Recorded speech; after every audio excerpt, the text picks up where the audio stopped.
नमस्कार, मैं हूं परिवेश वात्सैन और आप देख रहे हैं लोकतंत्र। आप सभी का बहुत स्वागत है। लोकतंत्र में आज हम बात करेंगे अफवाह की, उस अफवाह की जिसकी आग में पूरे देश में फैलता जा रहा है। लोग झूठी अफवाह फैलाकर लोगों की जिंदगी से खेल रहे हैं। कोई मजदूरों की मजबूरी का फायदा उठाकर अफवाह फैलाता है, तो कोई हिंदू मुस्लिम के एकता को तोड़ने की कोशिश में जुटा है, तो कोई कोरोना का सहारा लेकर लोगों के मन में नौकरी जाने का भय फैलाता है। लेकिन हर अफवाह से जब पर्दा उठता है तो पता लगता है कि ऐसी खबरें जानबूझकर फैलाए जाते हैं। मंगलवार को मुंबई में जो हुआ वो किसी भी सूरत में जायज नहीं ठहराया जा सकता। मुंबई में एक ऐसी अफवाह फैली कि अप्रवासी मजदूरों को उनके घर भेजा जा रहा है। यह खबर आग की तरफ फैलती गई और देखते देखते हजारों लोग इकट्ठा हो गए। कुछ मीडिया हाउसेस भी अफवाह की आग में घी डालने की कोशिश करते रहे। कुछ लोगों की गलती की वजह से लॉकडाउन की लक्ष्मण रेखा पार करते हुए कोरोना फैलने की दावत दी गई। सोशल डिस्टेंसिंग की सारी हदें पार कर दी गई। मजदूर भूखे पेट कब तक कोरोना की लड़ाई में सरकार का साथ देंगे, इसलिए वो किसी भी कीमत पर अपने घर जाना चाहते हैं। लेकिन कोरोना किसी भी कीमत पर इंसानी जिंदगी को निगलने को तैयार बैठा है।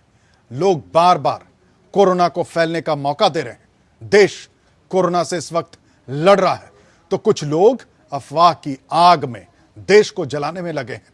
जिंदगी बचाना है तो कोरोना को हराना होगा, लेकिन भीड़ सड़कों गलियों में उमड़ती रहेगी तो कोरोना कत्लेआम यूं ही करता रहेगा। आखिर मुंबई का मुजरिम कौन है? मजदूरों की मजबूरी पर सियासत क्यों हो रही है? कौन है जो बेचैन मजदूरों का फायदा उठाना चाहता है? किसके कहने पर जुटी थी मुंबई में भीड़? बांद्रा में भीड़ जुटी या जुटाई गई? यह एक बड़ा सवाल है, इस पर भी बात करेंगे। लेकिन सबसे पहले खास रिपोर्ट, फिर मेहमानों के जरिए समझेंगे।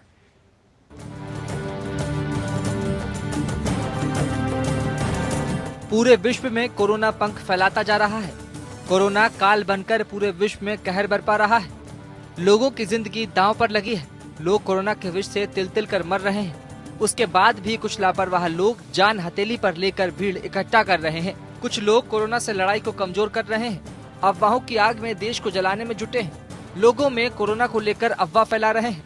कभी मजदूरों को घर भेजने के नाम पर सड़क पर हजारों की भीड़ इकट्ठा की जा रही है, तो कभी सोशल मीडिया के जरिए हिंदू मुस्लिम के भाईचारे को खत्म करने की कोशिश की जा रही है।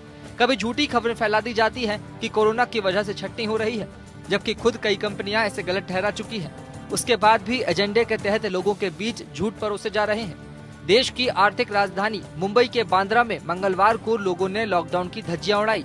लॉकडाउन और सामाजिक दूरी के नियमों को ताक पर रखकर हजारों प्रवासी मजदूर जमा हो गए। मुंबई के बांद्रा के साथ साथ थाने के मुंब्रा में भी मजदूर सड़क पर आ गए। इन मजदूरों के बीच में मैसेज के जरिए अफवाह फैलाई गई कि सभी मजदूरों को उनके घर छोड़ने की व्यवस्था की गई है। घर जाने की बेताबी में मजदूर जमा हुए और लॉकडाउन, धारा 144 और सोशल डिस्टेंसिंग की धज्जियां उड़ाई। एक निजी चैनल और सोशल मीडिया में तरह तरह की खबरें आने लगी। मीडिया में गलत खबरों की बाढ़ सी आ गई। मजदूरों को बरगलाया गया। ग्रुप में मैसेज डालकर हवा फैलाई गई कि मजदूरों को उनके गंतव्य जगहों पर भेजा जाएगा। इसके लिए चलो घर की ओर कैंपेन चलाया जा रहा था। मुंबई पुलिस ने ऐसे ही अफवाह फैलाने वाले विनय दुबे नाम के शख्स को गिरफ्तार किया है और उसे अदालत ने 21 अप्रैल तक पुलिस हिरासत में भेज दिया है। बांद्रा स्टेशन पे हुई वारदात में मुंबई पुलिस ने बांद्रा पुलिस स्टेशन में अभी तक 3 अलग अलग ऑफेंसेस रजिस्टर किए हैं। जो भी वीडियोज और वहाँ पे जो जानकारी सामने आई है उसके बारे में पुलिस और तहकीकात कर रही है और डिटेल इन्वेस्टिगेशन कर रही है।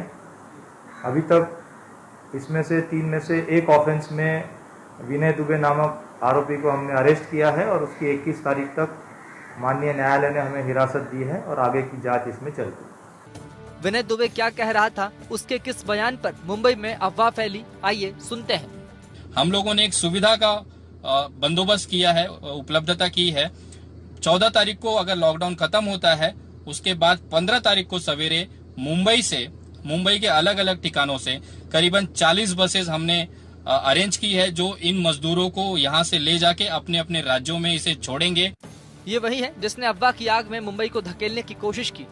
जब मुंबई में धारा 144 लागू है, जब मुंबई में लॉकडाउन मुख्यमंत्री पहले से ही बढ़ा चुके हैं, जब प्रधानमंत्री नरेंद्र मोदी दिन में देश को संबोधित कर चुके थे कि किसी तरह की कोई ढील नहीं दी जाएगी, ट्रेनें और बसें नहीं चलेंगी, और उसके बाद भी ये शख्स कह रहा है कि 40 बसों से बिहार, यूपी और पश्चिम बंगाल के लोगों को घर भेजेंगे। अपना चलो घर की ओर कैंपेन पूरा करने के लिए अफवाह फैलाकर कोरोना की लड़ाई को कमजोर करने की कोशिश की गई है। लॉकडाउन के बीच विनय दुबे पर भीड़ को गुमराह करने का आरोप है। उसके खिलाफ आईपीसी की धारा 188 और महामारी अधिनियम के तहत मामला दर्ज किया गया है। महाराष्ट्र में सबसे ज्यादा केस है। उसके बाद भी अफवाह फैलाई गई।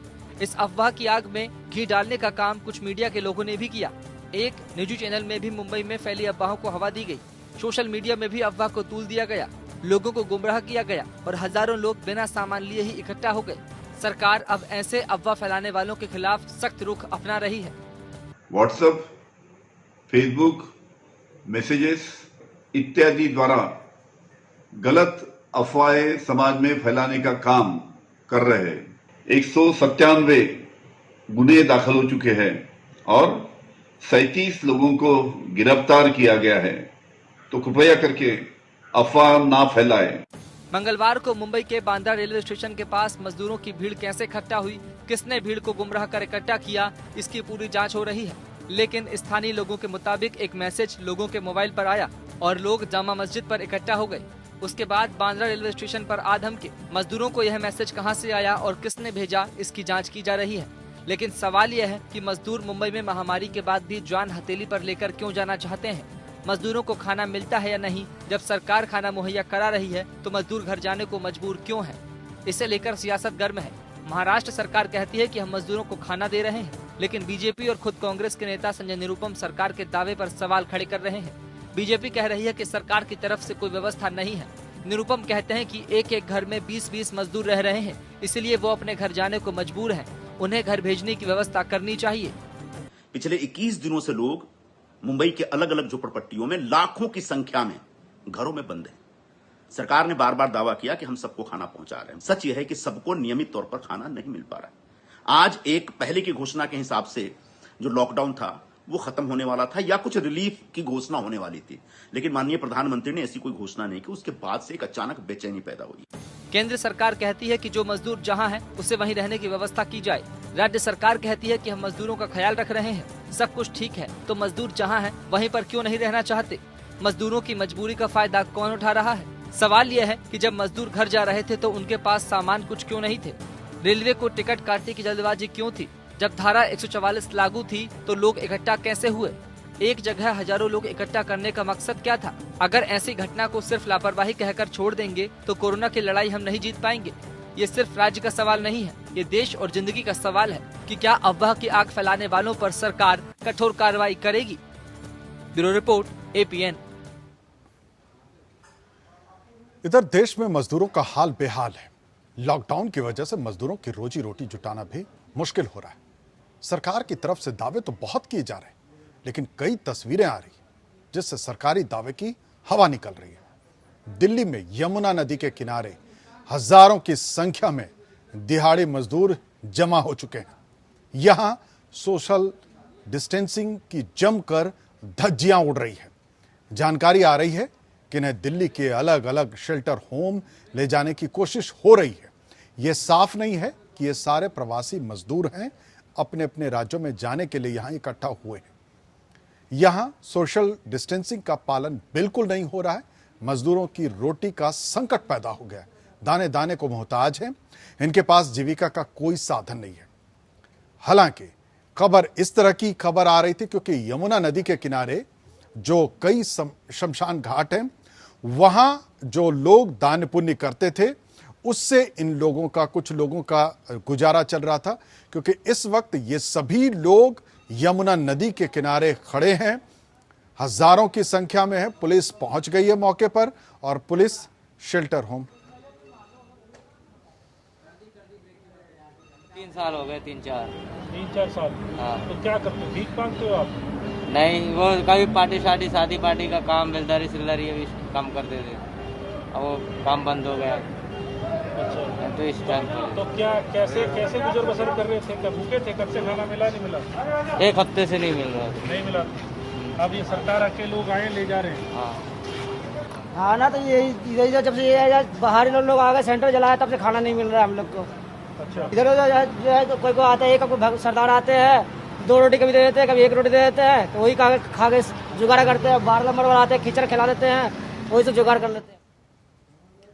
तो बड़ा सवाल है इस वक्त। सवाल यह भी है, जो प्रधानमंत्री नरेंद्र मोदी साहब ने जो देश के नाम संबोधन में कहा था, उसमें इस सवाल का जिक्र किया था कि जो अंतिम व्यक्ति है, जो अंत्योदय है, वो दिहाड़ी मजदूर जो है, उनकी रोजी रोटी को लेकर के उन्होंने बड़े मर्माहत होकर के उन्होंने कहा था कि जो लोग भी सेवा उनकी कर सकते हैं, जो भी उन्हें खाना खिला सकते हैं, सब लोग करें।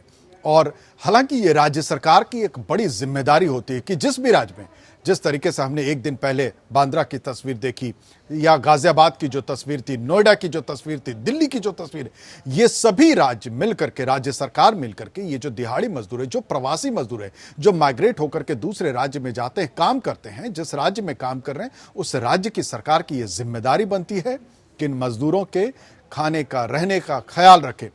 क्योंकि जैसे जैसे सरकार ने यह भी कहा है कि इन सरकार ने कि राहत दी जाएगी, लेकिन 20 तारीख के बाद वो जो व्यवस्था देखी जाएगी, जो राज्य सरकार है अपनी तरफ से मॉनिटर करेगी, फिर केंद्र सरकार के जरिए बात करेगी, तब उसके बाद एक राहत का एक रास्ता निकलेगा।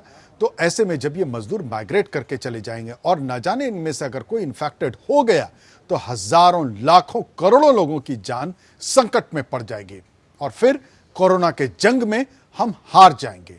हमें इस वक्त कोरोना के जंग में खुद को जीतना है। देश जीत के रास्ते पर है और इस तरह की छोटी छोटी चूक की वजह से हम मुश्किल में पड़ सकते हैं। यह सभी को सोचना होगा, आम लोगों को सोचना होगा और राज्य सरकारों को भी सोचना होगा। मैं सीधे इस वक्त मेहमानों से आपको रूबरू कराता हूं। मेहमानों से समझते हैं कि यह क्या हो रहा है इस वक्त, क्योंकि इस पर राजनीति भी शुरू हो चुकी है। हमारे साथ इस वक्त पीयूष पंत साहब हैं, वरिष्ठ पत्रकार हैं। सूर्य प्रकाश जी हैं, आप भी वरिष्ठ पत्रकार हैं। डॉक्टर अंशुमन कुमार हैं, कैंसर विशेषज्ञ हैं। लेकिन सोशल मीडिया पर मेडिकल को क्या क्या, मेडिकल एक्सपर्टीज को क्या क्या करना चाहिए, लोगों को कई सारी जानकारियां देते रहते हैं, लोगों को समझाते रहते हैं कि क्या करना चाहिए, क्या नहीं करना चाहिए। और फिर हमारे साथ पवन दुग्गल साहब भी जुड़ेंगे, जो साइबर एक्सपर्ट हैं, उनके जरिए भी समझेंगे कि इस तरह की चीज़ों में, क्योंकि मुंबई में जो तस्वीरें दिखी, उसके बाद जो खबरें निकल करके आई, विनय दुबे नाम का एक शख्स है जिसने कि इस तरह की खबरों को वायरल किया था और ये अफवाह फैलाई थी, उसके बाद उस पर गिरफ्तार किया गया और उसके बाद फिर उस पर कई धाराएं लगाई गई।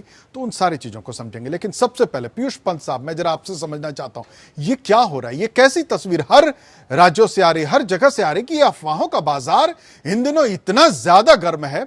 और एक दौर में जो सोशल मीडिया, जो कहते हैं कि हर आदमी के पास वो सीधा तुरंत पहुंच जाने वाली जो हथियार है, आज उसका इतना बेजा इस्तेमाल हो रहा है कि ये तो सबसे बड़ा, इस वक्त कहें कि एक तरीके से वायरस है, ये सबसे बड़ा वायरस है जो ये लोग वायरल करके इसका नुकसान कर रहे हैं समाज में।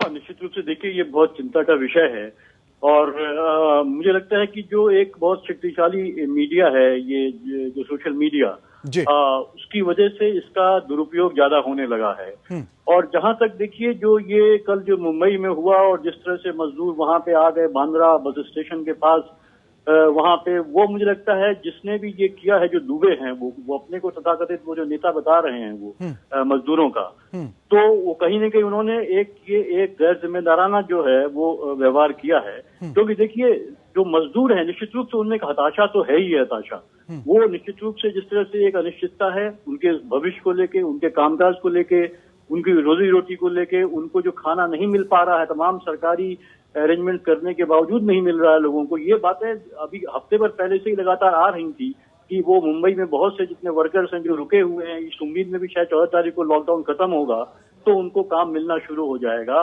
उनमें एक हताशा है और वो घर जाने की सोच ही रहे थे। तो मुझे लगता है इसने घी का काम किया उस आग में, जिससे लोग इतना वहां पहुंच गए। लेकिन ये ऐसा इसको इसीलिए है कि सोशल मीडिया का इस्तेमाल बहुत जिम्मेदारी के साथ होना चाहिए, क्योंकि जिसने भी ये किया है, जो दुबे जी हैं, उन्होंने ये गलत किया इस तरह से, बिना कोई ये जानते हुए भी कि अभी कोई निश्चय हुआ नहीं, और सुबह जो है प्रधानमंत्री जी ने कह भी दिया था कि बढ़ा दिया था लॉकडाउन को, फिर इस तरह के मैसेज को देना निहायत जो है गैर जिम्मेदाराना था और एक तरह से अपराध भी कहा जा सकता है।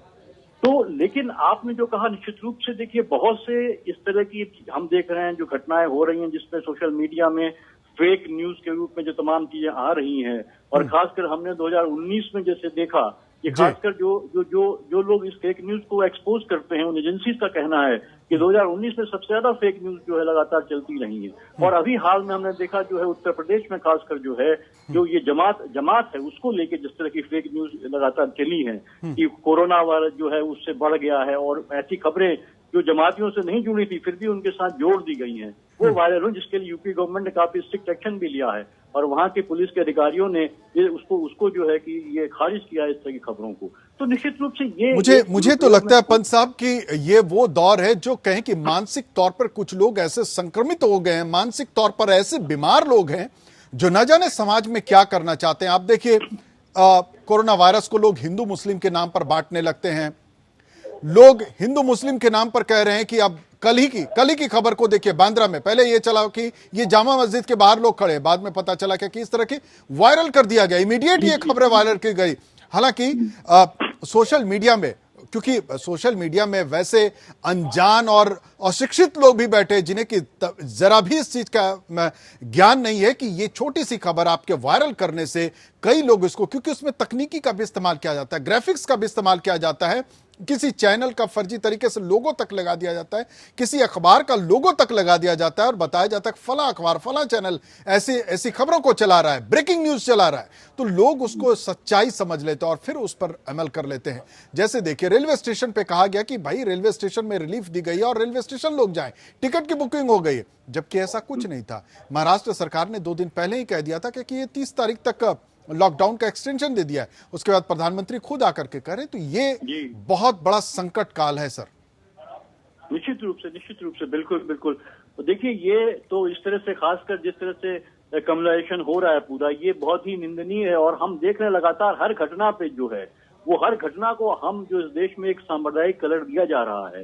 जो आपने भी कहा कल की घटना को भी मुंबई में पहले इस तरह से जोड़ा गया कि जामा मस्जिद के सामने जो भीड़ है वो, लेकिन वो भीड़ थी वो बस स्टॉप जो है बांद्रा के वहां पे थी वो। तो ये इस तरह से लगातार यही उत्तर प्रदेश में यही किया जा रहा है, कोरोना वायरस की खबरों को लेकर किस तरह से वो इस तरह से उसका सामुदायिकरण हो रहा है पूरा।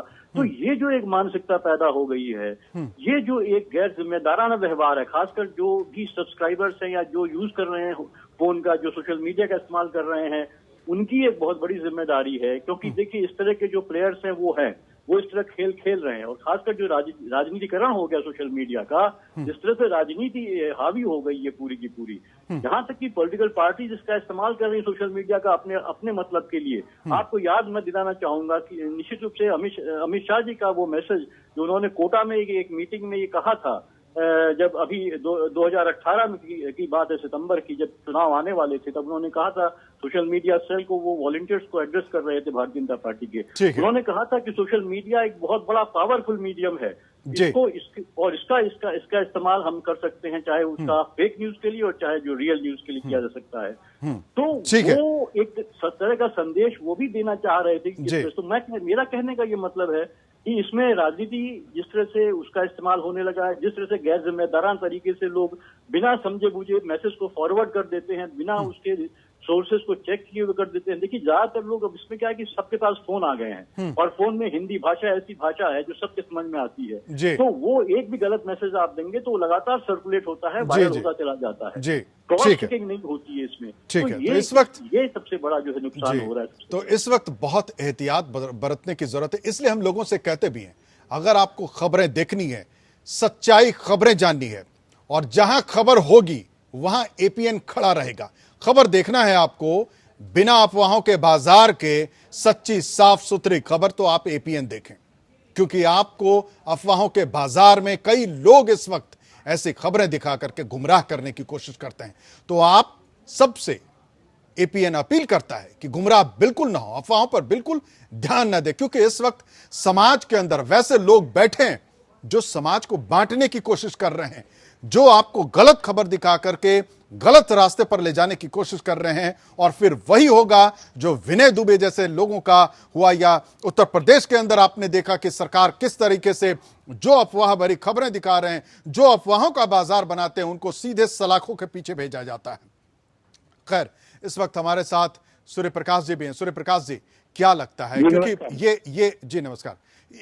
इस वक्त जो देश है इस वक्त संकट के काल से गुजर रहा है, लेकिन संकट के काल में लोग इसका फायदा उठा रहे हैं और तकनीकी का इस्तेमाल करके लोग ग्राफिक्स के जरिए, चैनल का लोगो लगा करके, तरह तरह के उपक्रम के जरिए लोग अफवाह भरी खबरों को परोस देते हैं लोगों के सामने। जी, ये दुर्भाग्य है हमारे देश का कि जो सोशल मीडिया हमारे जो यूजर्स हैं वो बेलगाम हो चुके हैं। मैं तो सीधे कहता हूं कि बंदर के हाथ में उस तरह लग गया है। यहाँ बिल्कुल कीप एंड फॉरवर्ड वाली स्थिति है। कोई भी अगर पोस्ट आता तो ज्यादातर लोगों की जो मानसिकता है वो सीधा सीधा उसको क्या करते हैं, पढ़ते हैं और फॉरवर्ड कर देते हैं बिना इस बात की जांच किए कि वो खबर सच है या गलत है या सही है। तो ये एक बड़ी अलग तरह की प्रवृत्ति आई। दूसरा जो मुझे लगता है कि जो पॉलिटिकल पार्टी के जो आईटी सेल जिस तरीके से काम कर रहा है, चाहे वो किसी भी पॉलिटिकल पार्टी का है, वो भी इस तरह की कई बार अफवाहें और गलत तरह की चीजें कंटेंट को भेजने में या उसको सर्कुलेट करने में, प्रोपेगेंडा फैलाने में बहुत तेजी से ये भूमिका निभा रही है जी। तो ऐसे हालात में कोरोना जैसी जो संक्रमक बीमारी से जिस तरीके से हम ग्रसित हैं, लॉकडाउन के बीच हम उस दौर से गुजर रहे हैं, और ऐसे में जो व्हाट्सएप है, जो इंटरनेट है, उसका मिसयूज ज्यादा दिख रहा है। कहीं ना कहीं बहुत ही पावरफुल मीडियम है, इंटरेक्शन मीडियम है, लेकिन हमारे देश में तो आपको पता है कि जो ज्यादातर जिस मानसिकता के लोग हैं वो बड़े अजीब सी स्थिति है। जैसे कि सपोज है कि अगर मोदी साहब कहते हैं कि भाई दीप जलाना है तो यहाँ पटाखे फोड़ने लग जाते हैं लोग, ताली बजानी तो जुलूस निकालते हैं। तो ये प्रवृत्ति जो है एक्स्ट्रा लेवल पे चली जाती है। तो कहीं ना कहीं जो सोशल मीडिया में जो चीजें आजकल जो प्रदर्शित हो रही है, जो दिखाने की प्रवृत्ति है, उसमें गलत चीजें ज्यादा तेजी से सर्कुलेट हो रहा है, लोगों के बीच जा रहा है। उसको रोका जाना चाहिए मुझे लगता है जी। चाहे वो दिल्ली की घटना हो, पलायन को लेके बांद्रा की हो या सूरत की हो, ऐसा नहीं है। देश के तमाम हिस्सों में पलायन हुए, शुरू के दिनों में देखिए ज्यादा है। और अभी क्या है कि एक कहीं पे कहीं मुझे लगता है कि प्रशासनिक चूक भी हुई है। मैं इस नजरिए से देखता हूँ कि पहला आपको याद होगा कि फर्स्ट डे ये कहा गया था कि भाई 1 डे की कर्फ्यू लगेगी। पब्लिक ने फुल सपोर्ट किया, बड़े आप कुछ दिन देखे होंगे, जो पहला संडे था तो उसमें लोगों ने बहुत भरपूर समर्थन के साथ और उत्साह के साथ उस कर्फ्यू को फॉलो किया। फिर उसके बाद एक अगली सूचना आती कि भाई चलो 21 दिन के लिए, तो लोगों ने इंतजार किया कि 21 दिन और सही। उसके बाद उन्हें लगता है कि भाई हम तो कठोर तपस्या कर लिए और इसके बाद हमें वरदान मिल गया, हम बाहर आ जाएंगे। तो इस उम्मीद में लोगों ने 21 दिन और कटा लिए। अब ये बढ़ गया। तो जो एक ऐसा तबका जो रोजी रोटी जिसका रोज कमाना है, खाना है, जिसका जीवन ये लगा कि चलो सूर्यप्रकाश जी, मैं आपको रोकना चाहता हूँ। पवन दुग्गल साहब हमारे साथ जुड़ चुके हैं। पवन दुग्गल साहब, बहुत बहुत स्वागत है आपका। आप साइबर लॉ एक्सपर्ट हैं, साइबर क्राइम एक्सपर्ट हैं, और देश में जो इस वक्त एक तो कहें कि कोरोना से हम लड़ रहे हैं, लेकिन सोशल मीडिया पर ये जो सोशल वॉर छिड़ा हुआ है, ये जो गलत खबरों का जो बाजार बना हुआ है, इस बाजार को निपटाया कैसे जाए? क्योंकि ये वो नासूर है जो धीरे धीरे कैंसर बनता जा रहा है। आज भारत के सामने चुनौतियां बहुत ज्यादा है। पहली बात, भारत के पास कोई फेक न्यूज से निपटने के लिए कारगर कानून मौजूद नहीं है। जो भारत का सूचना प्रौद्योगिकी कानून है वो स्पष्ट तौर पर फेक न्यूज को पूरी तरीके से डील नहीं करता।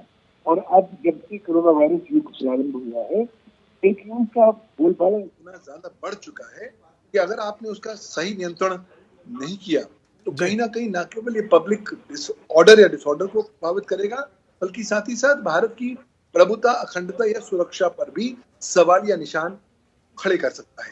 इसलिए आवश्यकता है कि केंद्रीय सरकार या तो स्पष्ट तौर पर फेक न्यूज को लेकर नए कानूनी प्रावधान लाए। अगर वो नहीं लाना चाहते तो भारत के सूचना प्रौद्योगिकी कानून में धारा 87 में वो स्पेसिफिक रूल्स ला सकते हैं संसद के जाए बगैर। अभी 21 मार्च 2020 को मंत्रालय ने केवल एक एडवाइजरी निवेदन जारी किया था सोशल मीडिया कंपनीज को कि कृपया आप इंश्योर करें कि आपके प्लेटफॉर्म पर इस तरह का फेक न्यूज का प्रसारण या प्रचारण ना हो। लेकिन वो केवल एक निवेदन था, हाथ जोड़ के विनती थी, उसके पीछे कोई कानूनी डंडा नहीं। लेकिन अगर सरकार चाहे तो सेक्शन 87 आईटी एक्ट में रूल्स एंड रेगुलेशंस ला सकती है जो विवश करेंगे इन इंटरमीडियरीज और डेटा सर्विस प्रोवाइडर्स को, ताकि वो इंश्योर करें कि उनके प्लेटफॉर्म पर इस तरह का फेक न्यूज का प्रसारण ना हो। दुग्गल साहब, ये तो मतलब बहुत भयावह स्थिति हो गई है कि आप देखें कि लोग गलत खबर स्प्रेड करके, फैला करके लोग हजारों लाखों लोगों को लोग जमा कर देते हैं। कहीं लोग हिंदू मुस्लिम के नाम पर कत्लेआम करवाना चाहते हैं। ये क्या हो रहा है? मतलब इस वक्त तो यही स्थिति है क्या कि बस लोग या तो फेसबुक बंद करें लोग या व्हाट्सएप बंद करें। अच्छा, व्हाट्सएप एक ऐसा चीज है जिस पर कि बहुत सारे लोग सोशल जानकारी एक दूसरे से लेते हैं, लेकिन उस अच्छी चीज के पीछे यह गलत अफवाह, गलत खबरों का बाजार बनाया जाता है। और ये बाजार जो है जानबूझ के बनाया जा रहा है जी, क्योंकि फोकस किया जा रहा है कि इस दौर में साइबर क्रिमिनल्स डर को और पैनिक को एक हथियार के तौर पर इस्तेमाल कर रहे हैं और टारगेट कर रहे हैं आम जनता को। और क्योंकि इस युग में जहां पर इतनी और मारामारी है और ये महामारी वाले युग में लोगों को पता नहीं रिस्पॉन्ड कैसे करना है, तो जो जानकारी मिलती है वो उसी को रिलाई या 100% मानते हुए इसको आगे बढ़ा लेते हैं। यही कारणवश है कि ये जो इतने आप पलायन देख रहे हैं या लोगों में इतना ज्यादा आप उथल पुथल देख रहे हैं, उसका उद्देश्य भी यही रहा है कि फेक न्यूज से ये तमाम सारी चीजें प्रभावित हुई है।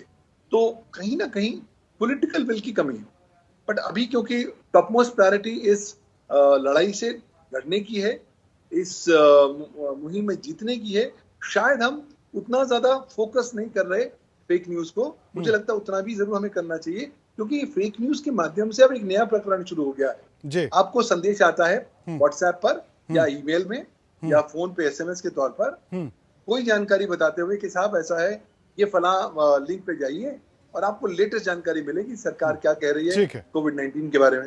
अगर आप उनको क्लिक करते हैं तो आपके इस फेक न्यूज के माध्यम से आपके डिवाइस में या आपके कंप्यूटर में मैलवेयर आ जाता है, रैंसमवेयर आ जाता है और आपका जो डेटा है वो भी नष्ट हो जाता है। तो साइबर क्राइम और साइबर सुरक्षा सेनाओं का बोलबाला चल रहा है। आप लगातार, मैं देखता हूं सोशल मीडिया पर आप लोगों को अवेयर कर रहे हैं, लेकिन ये कितना बड़ा खतरा, ये कितनी बड़ी चूक हो गई कि हजारों लोग सड़क पर इकट्ठा हो गए। ये छोड़िए, ये तो कल हमने मुंबई की तस्वीर देखी थी, आज अब से थोड़ी देर पहले हमने दिल्ली के यमुना नदी के किनारे ऐसी तस्वीर देख रहे हैं। आखिर कैसे निपटा जाए? क्योंकि ये वो है कि प्रधानमंत्री इस वक्त लगातार लोगों से गुजारिश कर रहे हैं, अपील कर रहे हैं, लॉकडाउन का सख्त पालन करें, बावजूद इसके लोग सड़क पर निकल करके आ रहे हैं। बिल्कुल, ये जो बीमारी है, एक टैगलाइन है संक्रमण जी, और जब भीड़ हो गई तो आप समझते हैं संक्रमण की बात, बिल्कुल सब लोग क्लोज। बात है क्या इस कि जिस तरह से वायरस होता है इसी तरह से करते हैं, और इस पे कुछ लोग राइट एंड फॉरवर्ड कि कहीं न कहीं जिसके आड़ में छुपी राजनीतिक हो, राजनीतिक इच्छा।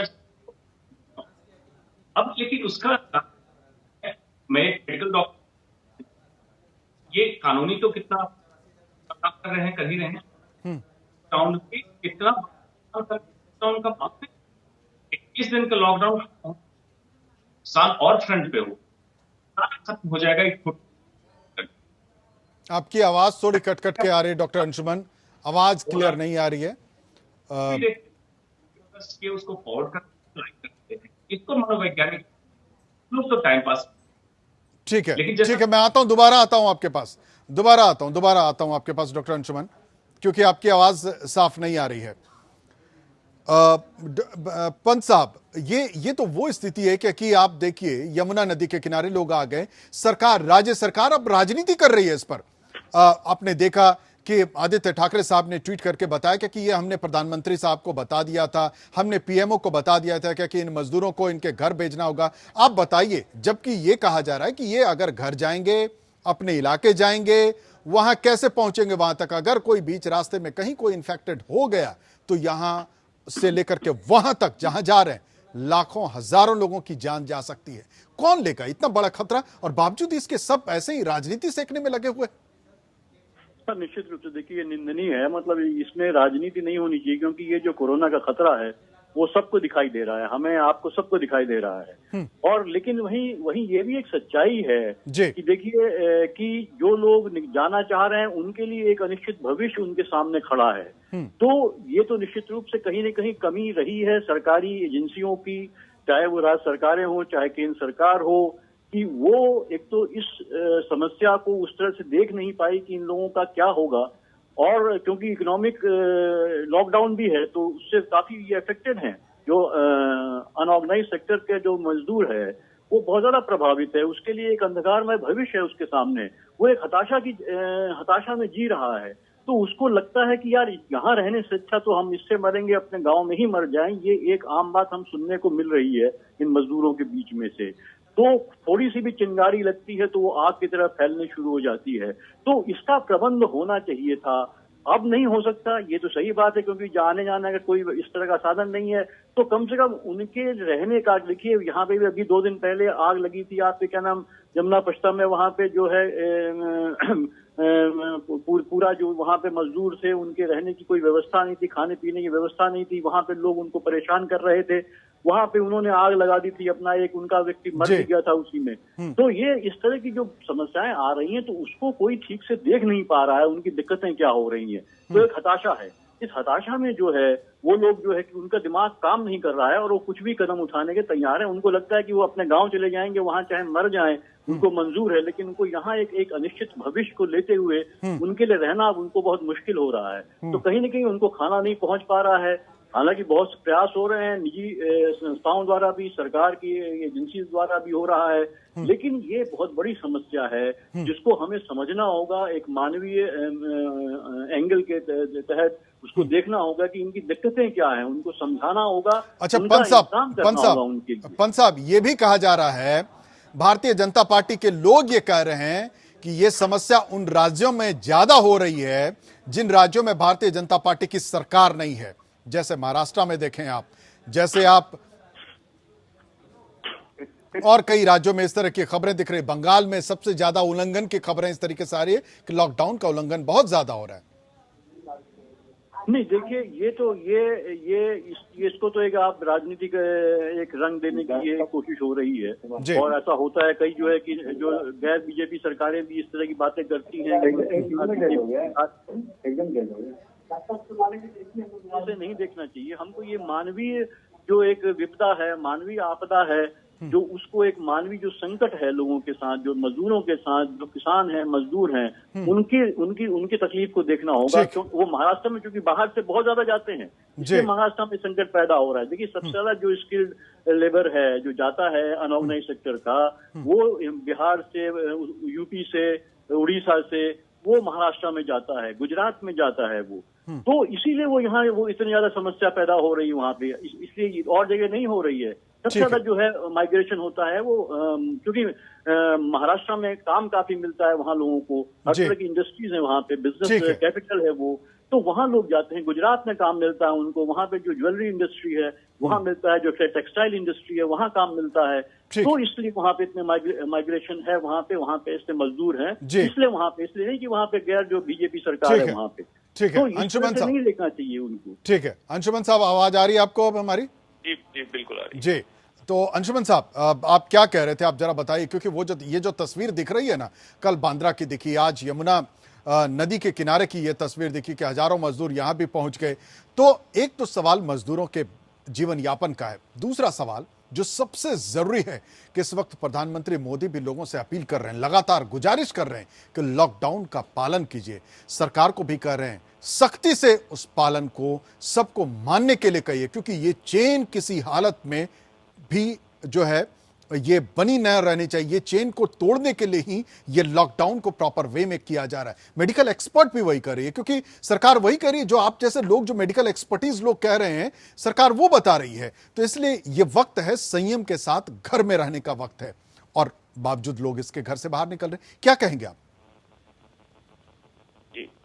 देखिए, मैं मेडिकल एक्सपर्ट भी हूँ, लॉ ग्रेजुएट हूँ, दोनों को मिला के मैं बता देता हूँ आपको कि लॉकडाउन करने के पीछे की जो मेन वजह थी ये थी distancing, maintain the distance between. क्योंकि आज की तारीख में हम लोग सस्पेक्ट कर रहे हैं कि कंसीडर एवरीथिंग एज सस्पेक्ट, तो उसको दूरी बना लो। उस दूरी को 1 सेकंड में लोग मजाक के तौर पे या अपने व्यापार के तौर पे, इसको व्यापार इसलिए कह रहा हूं, जब तक राजनीति को ग्लैमराइज करना बंद नहीं करेंगे तब तक मैं इसको व्यापार का ही नाम दूंगा। इसको सिद्ध करने के लिए हजारों हजार की संख्या में अगर इस तरह से फेक न्यूज फैला के अगर कर देते हैं तो लॉकडाउन का पूरा पर्पस खत्म हो गया। 21 दिन के लॉकडाउन का पर्पस आपने 1 दिन या 2 दिन में फेक न्यूज फैला के खत्म कर दिया।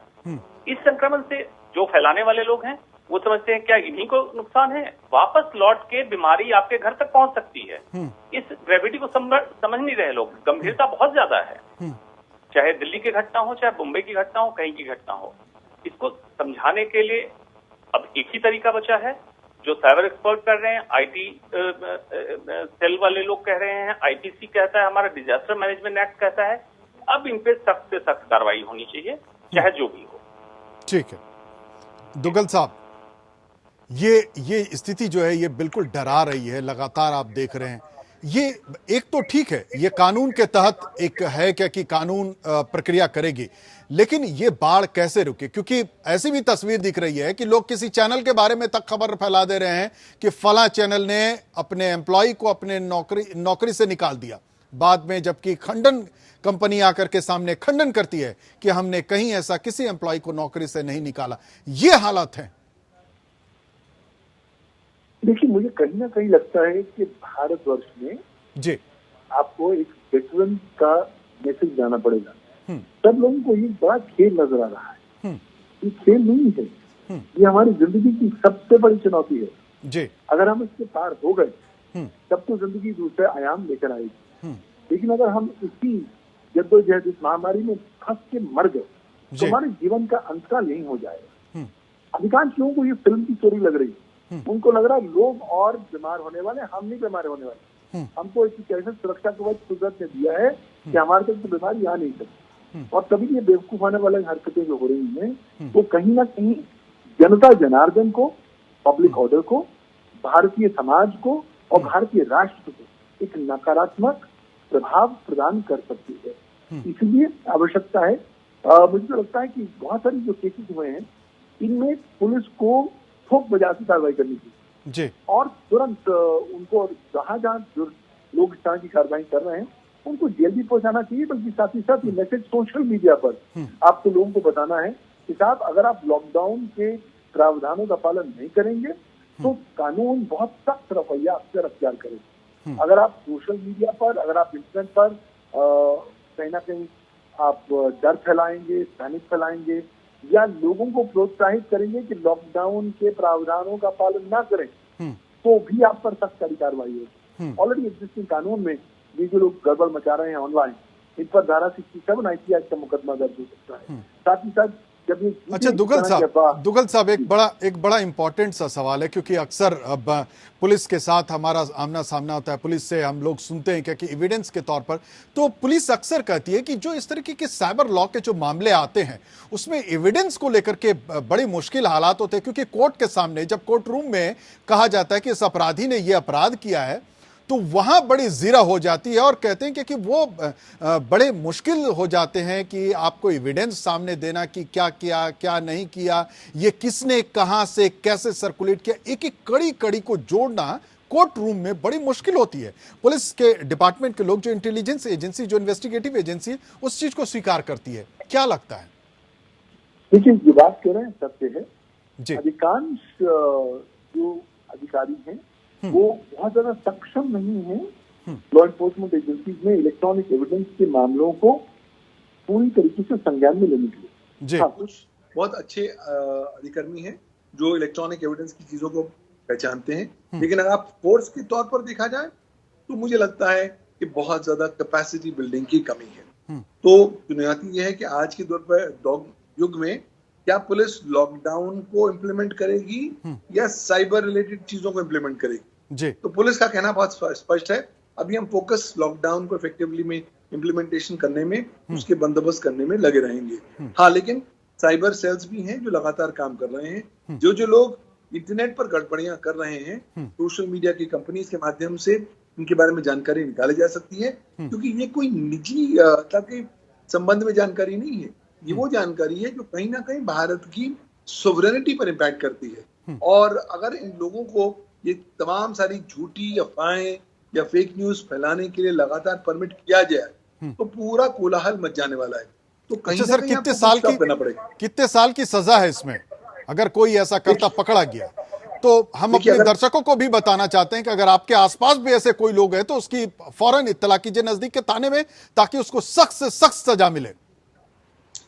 कानून बहुत स्पष्ट है। जब आप आज फेक न्यूज, झूठी अफवाहें प्रकाशित करते हैं, प्रसारित करते हैं, तो वो दंडनीय अपराध है। क्योंकि जब आप फेक न्यूज बनाते हैं तब आप फोर्ज्ड इलेक्ट्रॉनिक रिकॉर्ड का वो जन्म देते हैं, तब आप इलेक्ट्रॉनिक फोर्जरी करते हैं। और फेक न्यूज अक्सर करी जाती है ताकि आप विशिष्ट तौर पर लोगों को चीट कर सकें या लोगों की जो छवि है उसको नकारात्मक रूप से प्रभावित कर सकें।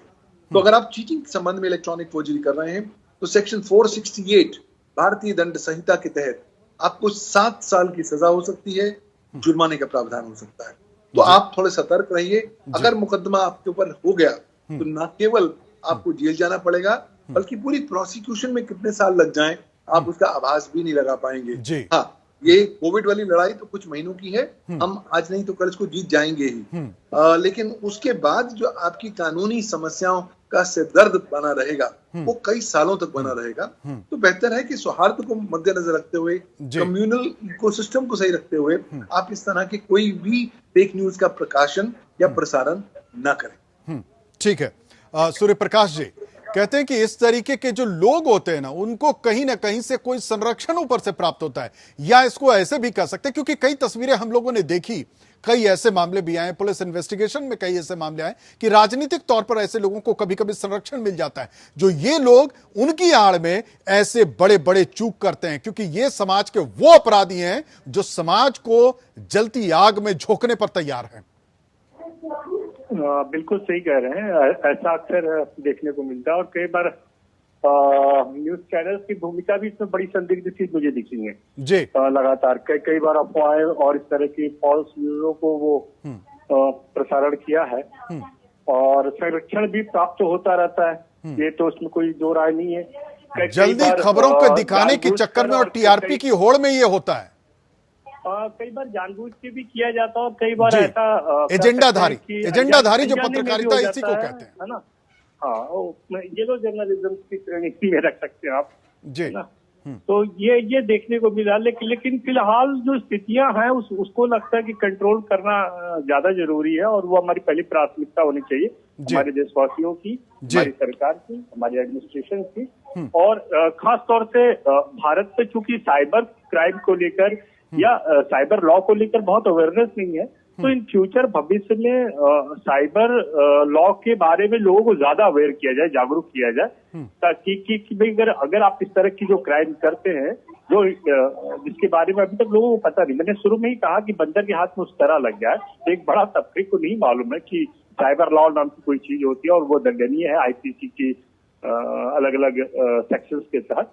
तो वो बताना चाहिए। मुझे लगता है कि इसमें मीडिया की एक अहम भूमिका हो सकती है। तो आने वाले दिन में लगता है कि कोरोना की लड़ाई के साथ साथ ये सोशल मीडिया की लड़ाई से भी हमें जंग जीतना होगा, क्योंकि ये जो अफवाहों का बाजार है इसको भी समझना होगा, जागरूक करना चाहिए इस चीज को लेकर के। जी ठीक है। चलिए एक चलते चलते एक आखिरी कमेंट छोटा सा मैं डॉक्टर साहब आपसे जरा मैं लेना चाहूंगा। अंशुमान साहब। मैं देखिए, जब नियम कानून जो करेगा, मैं तो जो दर्शक देख रहे हैं उनसे एक ही गुजारिश करूंगा, इंडिविजुअल सोशल रिस्पॉन्सिबिलिटी के तहत, व्यक्तिगत जिम्मेवारी के तहत पहले तो कोई भी खबर फॉरवर्ड करने से पहले देखें, पूरी तहकीकात नहीं करें फॉरवर्ड तो बेहतर, खास करके जब और अगर कर सकते हैं तो अपने अपने क्षेत्र के हिसाब से। जैसे मैं डॉक्टर हूं तो डॉक्टरी चीज में कोई भी अफवाह की चीज है उसका खंडन करें तुरंत सोशल मीडिया पे जाके, और सच्चाई क्या है उसको बताएं। हर इंसान अगर यही कर दे सोशल मीडिया के माध्यम से तो गलत खबरों की जो होड़ लगी हुई है वो बंद हो जाएगी। लोग इग्नोर कर देते हैं कि ठीक है मुझे क्या करना है, मैंने छोड़ दिया। छोड़िए मत, खंडन कीजिए उसका। ये बहुत जरूरी हो गया अभी जब तक कानून काम नहीं करता। जी ठीक है। आप सभी मेहमानों का बहुत बहुत शुक्रिया अपना कीमती समय देने के लिए, हमारे साथ जुड़ने के लिए।